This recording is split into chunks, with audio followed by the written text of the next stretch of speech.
Hello, my name's Phil, and today I'm going to be reading The Tale of Peter Rabbit by Beatrix Potter.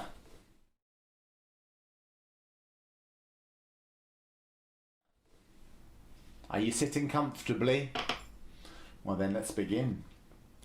Once upon a time, there were 4 little rabbits, and their names were Flopsy, Mopsy, Cottontail, and Peter. They lived with their mother in a sandbank underneath the root of a very big fir tree. "Now, my dears," said old Mrs. Rabbit one morning, "you may go into the fields or down the lane, but don't go into Mr. McGregor's garden. Your father had an accident there. He was put in a pie by Mrs. McGregor. Now run along and don't get into mischief. I am going out." Then old Mrs. Rabbit took a basket and her umbrella and went through the wood to the baker's. She bought a loaf of bread and 5 currant buns. Flopsy, Mopsy and Cottontail, who were good little bunnies, went down the lane to gather blackberries. But Peter, who was very naughty, ran straight away to Mr. McGregor's garden, and he squeezed under the gate. First, he ate some lettuces, and then some French beans, and then he ate some radishes. And then, feeling rather sick, he went to look for some parsley. But round the end of a cucumber frame, who should he meet but Mr. McGregor?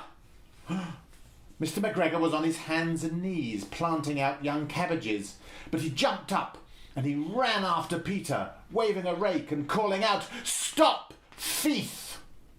Peter was most dreadfully frightened.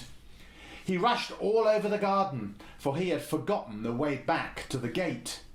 He lost one of his shoes among some cabbages, and the other shoe amongst the potatoes.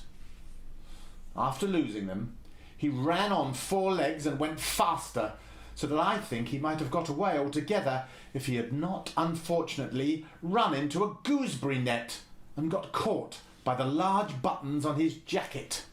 It was a blue jacket with brass buttons, quite new. Peter gave himself up for lost and shed big tears, but his sobs were overheard by some friendly sparrows, who flew to him in great excitement and implored him to exert himself. Mr. McGregor came up with a sieve, which he intended to pop upon the top of Peter, but Peter, he wriggled out just in time, leaving his jacket behind him, and he rushed into the tool shed and jumped into a can. It would have been a beautiful thing to hide in if it had not had so much water in it. Splash!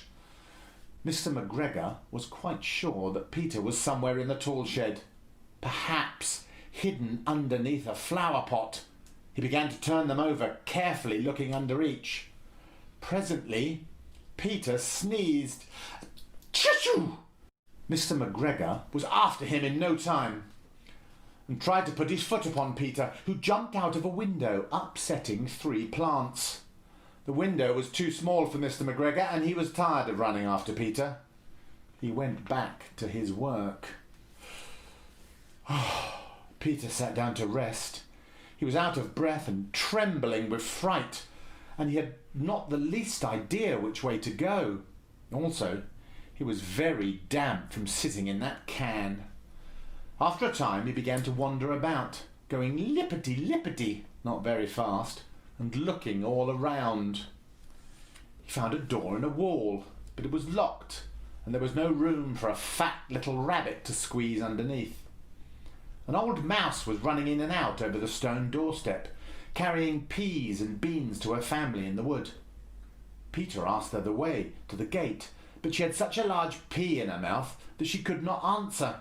She only shook her head at him. Poor Peter began to cry. Then he tried to find his way straight across the garden, but he became more and more puzzled.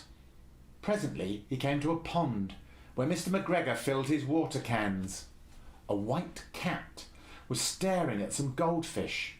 She sat very, very still, but now and then the tip of her tail twitched as if it were alive. Peter thought it best to go away without speaking to her. He had heard about cats from his little cousin, little Benjamin Bunny.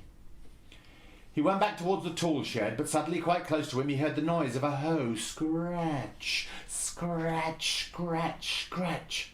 Peter scuttered underneath the bushes. But presently, as nothing happened, he came out and climbed upon a wheelbarrow and peeped over. The first thing he saw was Mr. McGregor hoeing onions. His back was turned towards Peter, and beyond him was the gate.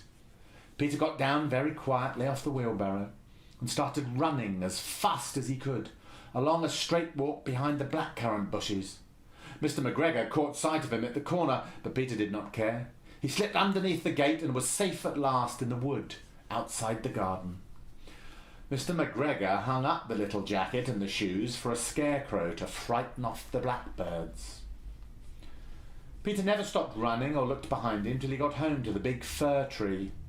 He was so tired that he flopped down upon the nice soft sand on the floor of the rabbit hole and shut his eyes. His mother was busy cooking. She wondered what he had done with his clothes. It was the second little jacket and pair of shoes that Peter had lost in a fortnight. I'm sorry to say that Peter was not very well during the evening. His mother put him to bed and made some chamomile tea, and she gave a dose of it to Peter. 1 tablespoonful to be taken at bedtime. But Flopsy, Mopsy and Cottontail had bread, milk and blackberries for supper.